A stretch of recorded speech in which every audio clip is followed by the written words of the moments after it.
മണിയും മലരിത് തഴുകും ഒരിളവിൽ വിരലുകളെ അലകളിൽ ഇളകിയും ഇലകളിലിടറിയും ഈ വഴിയേ കനികളിൽ നിറയും മധുരസ കണികകൾ നുകരുക കുരുവികളെ വരിക പുൽത്തുമ്പിലറിയ നീർത്തുള്ളി എഴുതിയ കവിതയിലെ വരിപ്പൂ ഹിമഗണമണിയും മലരിത് തഴുകും ഒരിളവയിൽ വിരലുകളെ അലകളിൽ ഇടറിയും ഇടലുകളിടറിയും ഈ വഴിയേ ഈ മാനം കാണേ രൂപം മാറി മേലെ മേഘക്കീറിൽ വർണ്ണം വാരിത്തൂകി നീരോളം മെല്ലെക്കാലിൽ തൊട്ടു താഴെ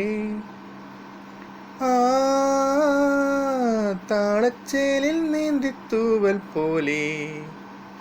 പോയി മറഞ്ഞൊരാ സന്ധ്യകൾ തൻ കഥനം വിഫലം വിരസജന്മത്തിലസുലഭാനന്ദ നിമിഷവുമിനിയുണരാൻ പോരൂ ഹിമഗണമണിയും മലരിത് തഴുകും ഒരിളവിൽ വിരലുകളെ അലകളിൽ ഇളകിയും ഇലകളിലിടറിയും ഈ വഴിയേ